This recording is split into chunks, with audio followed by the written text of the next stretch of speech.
Ce vendredi à 21h, W9 diffuse un magazine d'enquête d'action un peu spécial.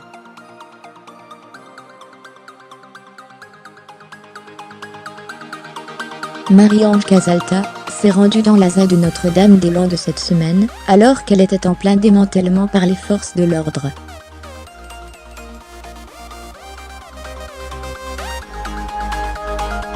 La présentatrice nous a livré ses impressions sur l'événement de la semaine. Vous êtes allé dans la ZA pour le numéro de ce vendredi, c'est assez rare de vous voir sur le terrain, non? On a décidé de partir mardi, parce qu'on se disait, il se passe quelque chose.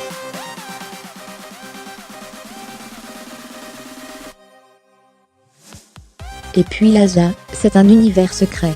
Tout le monde se demande si ce sont des punks à chiens, des écolos engagés.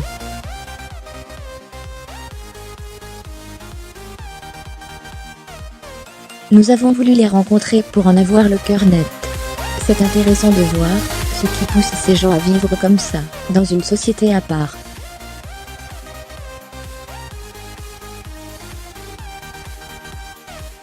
Comment avez-vous réussi à rentrer dans la zone?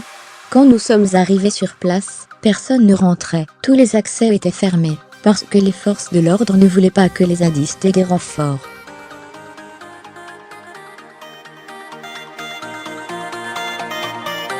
Adriano, un journaliste nantais de la rédaction de M6, qui connaît très bien la ZA, nous a aidés.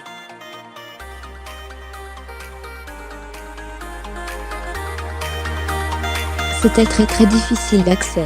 Nous avons marché dans les marécages, avec de la boue jusqu'aux genoux, il y avait des lacrymos, des grenades assourdissantes.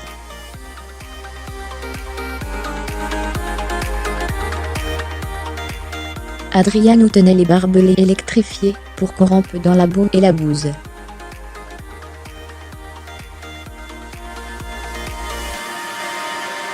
À un moment, nous nous tenions entre les barrages enflammés des zadistes et des gendarmes armés jusqu'aux dents, c'était incroyable, on se serait cru au milieu d'une guerre civile.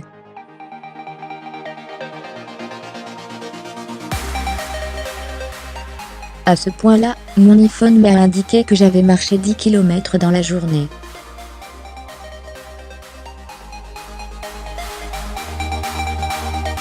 Et on a marché dans l'eau, on a même traversé une rivière, avec 30,000 € de matériel.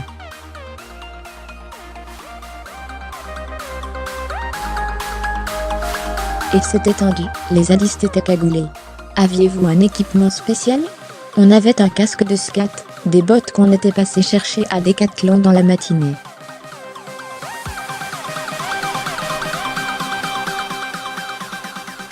Je portais également un ciré à capuche, et des lunettes de plongée. Pour les plateaux, j'enlevais tout, mais on devait attendre 5 minutes, que la marque des lunettes s'estompe pour tourner.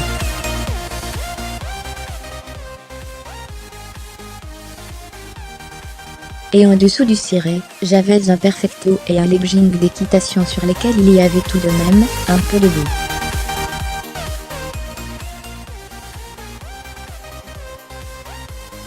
On a aussi fait des concessions sur le maquillage et la coiffure, on ne peut pas faire du glamour tout le temps.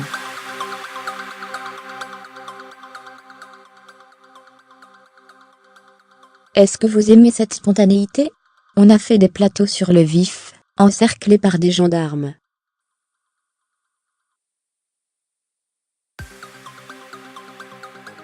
Nous n'avions jamais tourné dans ces conditions. C'était du magazine, avec les codes d'une chaîne d'infos.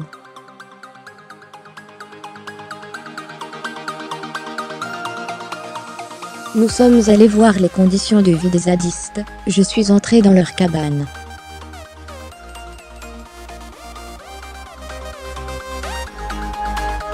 Cette actualité se prêtait vraiment au terrain, et on n'hésite pas à bousculer la programmation dans ce genre de cas.